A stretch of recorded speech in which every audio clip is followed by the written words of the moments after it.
I believed the guy because he would come here and pray for us. And there is a pastor in this house.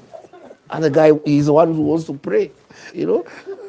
So you know, I've really never been taken in by somebody in my life. Okay. This guy is amazing, you know, in terms of deception and conmanship. Wow. He's in a class of his own. But here I am. I'm a better person. I'm very careful.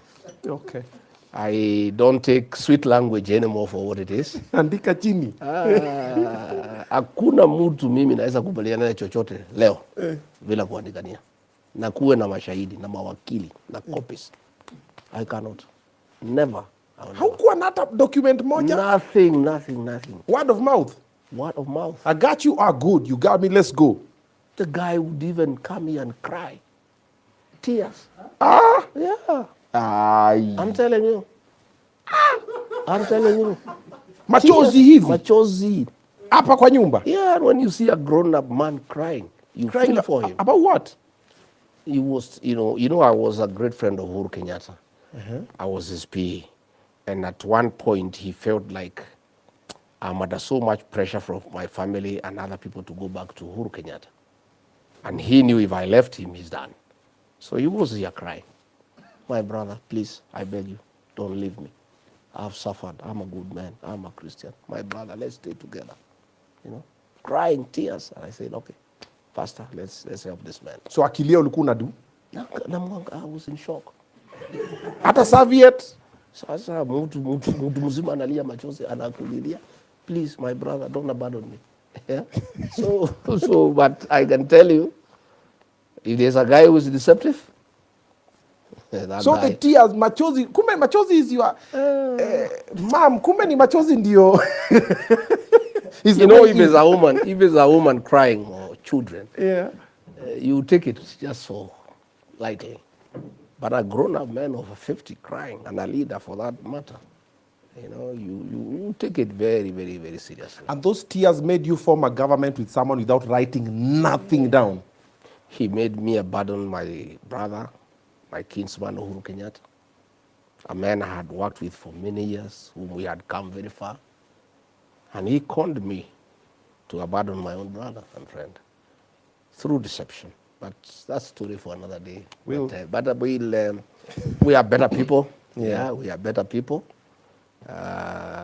Another day, we are very careful, extremely careful. Okay. And we don't trust. Okay. We don't. Weka kwa karatasi. So not just karatasi. A lot of due diligence and research. Okay. Who is this man? Who is the father? Who is the mother? Where did he grow up? Where did he go to school? Who knows him?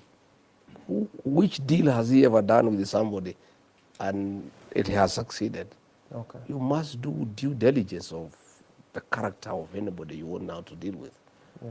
Because what has happened to me and my community and the country, I mean, is unprecedented. How do you con a whole community? You know? We'll get to Bishops, that conversation. Reverends, pastors. You know? We'll get to that. Men of God, you know. We are coming there. You know, I'm telling you, we must be very, very careful. Okay. And those are the lessons that I've learned, and I'm grateful to God that I have time now to rectify, and in my future endeavors and relationships, I am more informed. Work on it. Yeah. And today, this country is in shit. You know, we are in a hole. Yeah, the country is almost collapsing, you know. We are in trouble with the international community. You have heard what the Americans are saying. We are in trouble with Sudan, the DRC. You know, the economy has collapsed. There's no money in people's pocket. The health system has collapsed. The education system has collapsed. Rigathi Gachagua bears a lot of blame for the situation we are in.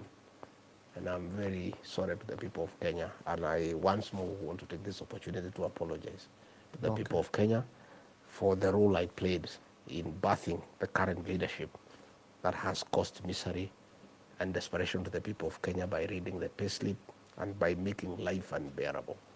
I bear great responsibility for the crisis we are in as a country. That you've created. And I've asked the people of Kenya Yeah. to allow me to correct that situation. Okay. And I will. Okay. Together with other like-minded Kenyans and the people of Kenya, we must correct that situation. So this situation you said you put Kenyans into, you said you put a lot of work and effort around making William Ruto president. Yes, I did. You also helped fund it. Yes. How much money did you contribute in the campaign? Well, I don't know what to say because I don't think it's necessary, but I put quite a bit of money. I put a lot of emotions. Okay. I put a lot of time. And in the process, I also wronged many people. I also made enemies with many people whom I had no business making enemies with. And my worry and regret is not that I did the wrong thing. Okay. It's the result of what I did. What you did. The problems the people of Kenya are going through, the anguish, the pain, the frustration. Businesses have collapsed. Pending bills have not been paid. People cannot provide food on the table. Wrong priorities, misappropriation of public resources, abductions, extrajudicial killings. You know, it's hell, you know, for the people of Kenya. Okay. And I am very pained that I played a very instrumental role in putting Kenya where it is. I have a few quick fire questions that I want to shoot your way, just to touch the base on what the amount of damage we are in at this moment. Did you guys really find empty coffers? To a certain extent, yes. Okay. But there was enough to get the country started.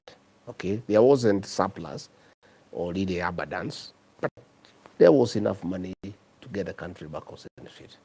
Okay. Yeah. And you had no power to try and direct this to do? I couldn't, because the government, the administration of William Ruto is led by William Ruto, implemented by William Ruto, oversighted by William Ruto.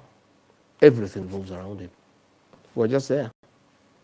Okay. And, you know, nothing anybody can do.